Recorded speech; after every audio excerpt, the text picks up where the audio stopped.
안녕하세요. 퍼플 사디즘의 퍼플입니다. 오늘의 퍼플의 BDSM 이야기 주제는 DS의 애프터케어 이야기입니다. BDSM의 애프터케어를 간단하게 이야기해보자면 탑 성향자가 바텀 성향자에게 행하는 가학에 대한 데미지를 애프터케어를 통해 관리받고 치유받는 것이라고 생각합니다. DS에서 애프터케어는 도미 서브를 돌보는 전반적인 행위를 말한다고 할 수 있는데, 물론 데디나 마미 성향자들이 베이비 성향자나 리틀 성향자를 돌보는 것과는 조금 다르다고 할 수 있겠습니다. 많은 분들이 애프터케어라고 하면 스팽 이후에 멍을 빼거나 플레이 중 신체의 상처를 치료하는 것을 의미한다고 생각하시는 분들이 많은 것 같습니다. 물론 이러한 상처를 치료하는 행위가 애프터케어에 포함되어 있는 것은 맞지만, 기본적으로 생각하는 애프터케어의 본질은 아니라고 생각합니다. 물론 육체적인 애프터케어도 분명히 디엣 애프터케어 중에 한 부분이기 때문에 필수적으로 필요하다고 생각합니다. 애프터라는 단어의 뜻에 집중한 많은 성향자분들은 스팽킹 이후의 얼음찜질이나 연고를 발라주거나 혹은 플레이 이후 다독이는 시간들이 애프터케어의 전부이자 본질이라고 생각하시는 분들이 많은 것 같습니다. 물론 이러한 기본 중의 기본인 애프터케어조차 하지 않는 성향자에 대해서는 논외로 하겠습니다. 이러한 기본적인 애프터케어 외적으로 서백에 필요한 육체적 애프터케어는 단순히 플레이할 때만 중요한 것이 아니라 항상 자신의 서브를 케어하는 마인드가 필요하다고 생각합니다. 디엣에서 풀은 순간적이지만 사람의 몸은 그 순간을 위한 많은 준비와 관리가 필요합니다. 간단한 예로 스팽킹의 애프터케어는 단순하게 스팽킹 이후의 멍이나 상처 관리가 시작과 끝이 아니라, 가장 먼저 해야 할 일은 자신의 서브이 스팽킹을 견딜 수 있는지, 즐길 수 있는지 파악하고 있는 것이라고 생각합니다.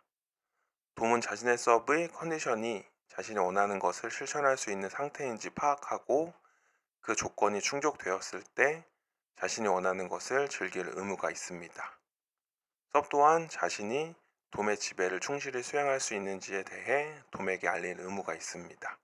결국 육체적 애프터케어의 본질은 돔이 서브의 육체적 컨디션을 체크하고 그에 따르는 관리를 하는 것이라고 할 수 있습니다.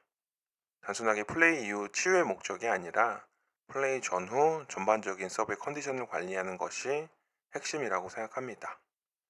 결국 돔은 서브의 육체를 지배할 권리를 얻었기 때문에 필연적으로 서브의 육체를 관리할 의무가 함께 주어졌다고 생각합니다.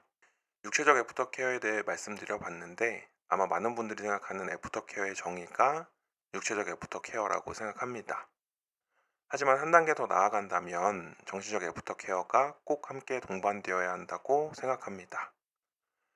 정신적 애프터케어는 디엣 관계 중 지배복종으로 인한 서브의 정신적 상처에 대한 치유와 관리를 뜻한다고 할 수 있는데, 서브는 디엣 관계 중 지속적으로 정신적인 상처를 입게 되는데, 쉬운 예로 스팽킹을 통해 즐거움을 느끼는 만큼 육체적 상처는 커질 수밖에 없고, 상처를 즐기거나 상처를 훈장처럼 여기는 사람들조차 상처를 치유하는 과정에서 오는 고통과 관리의 어려움을 겪는 것처럼 디엣의 지배복종 관계에서 오는 지속적인 정신적 상처를 덧나지 않도록 관리하는 것이 중요합니다.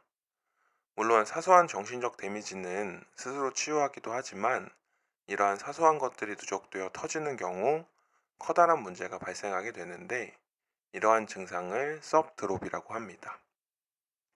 서브 드롭이라는 건 BDSM의 드롭, 즉 서브이 겪는 드롭 증상인데, 아주 간단하게 표현하자면 현자 타임이라고 불리우는 현타와 비슷한 맥락을 가지고 있는 증상이라고 할 수 있겠습니다. 디엣에서 플레이를 할 때 지배복종 관계일 때 서브는 강한 자극을 받게 되고, 플레이가 끝나면 그 자극이 한순간에 없어지게 되는데, 그 직후 찾아오는 우울 증상 혹은 정신적 피로 증상이라고 할 수 있겠습니다. 이러한 서브드롭을 케어받지 못하거나 스스로 인지하지 못하게 되면 정신적인 우울증이나 트라우마로 변질될 수 있기 때문에, 드롭 증상을 겪는 것을 인정하고 성향자의 즐거움과 일상의 즐거움의 균형감을 찾는 것이 중요하다고 생각합니다. 육체적 상처의 경우는 외부적으로 눈에 띄는 증상을 보이고, 상처에 대한 원인 또한 직관적으로 파악하기 쉬운 경우가 많은데, 정신적 상처의 경우는 상처의 크기 여부를 떠나 외부적으로 파악하기 어려운 경우가 대부분이기 때문에 돔 성향자들이 꾸준하게 섭 성향자와 원활한 소통을 통해 케어하지 않으면 결국 섭 성향자들은 스스로 인지하지 못하는 상태에서 사소한 정신적 데미지가 누적되어 섭 드롭을 이겨내기 어렵고, 그로 인해 디엣 관계가 좋지 않게 끝나는 경우가 많습니다. 정작 당사자들은 왜 헤어지는지 이유를 납득하지 못해 저에게 상담이 오는 경우가 생각보다 많습니다.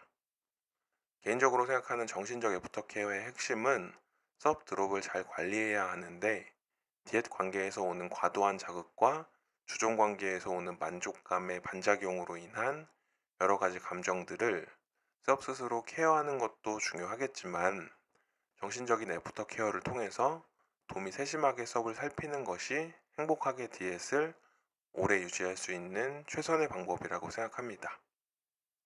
정신적 애프터 케어에서 중요한 원활한 소통이라는 건 수직적인 디엣 관계에서 서비 스스로 기회를 만들어 자신이 원하는 것이나 자신의 감정에 대한 표현을 하기 어려운 일이기 때문에, 돔은 섭 자신의 생각과 상태를 편하게 말할 수 있는 기회를 지속적으로 제공해야 하는 것이 중요합니다.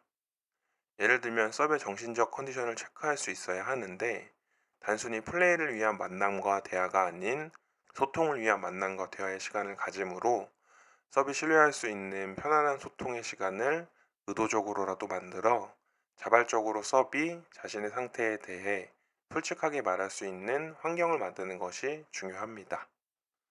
서비 돔이 원하는 방향의 이야기를 하지 않더라도 부정하지 않고 차분하게 들어주고, 대화해가며 드롭을 겪는 섭 자신이 감정을 추스르고 판단할 수 있는 편안한 환경을 꾸준하게 제공하여 서비 스스로 드롭을 해소하는 과정을 통해 서비 정신적으로 안정감을 유지할 수 있도록 케어해야 한다고 생각합니다. 오늘의 애프터 케어에 대한 간단한 이야기를 해보았습니다. 개인적으로 BDSM의 관계성은 아주 중요하다고 생각하는데, 애프터 케어 역시 단순하게 상처를 치유하는 기본적인 매너가 아니라 관계성을 안정적으로 유지하는 노력이며 노하우라고 생각합니다. 탑 성향자 분들도 혹은 애프터 케어에 대해 고민해 보신 적이 없으시다면 한번 고민해 보는 시간을 가져보시면 좋을 것 같고, 바텀 성향자 분들도 자신의 행복을 위해 애프터 케어에 대해서 고민해 보시는 시간을 가져보시면 좋을 것 같습니다. 오늘 준비한 퍼플의 BDSM 이야기는 여기까지였습니다. 끝까지 시청해 주셔서 감사합니다.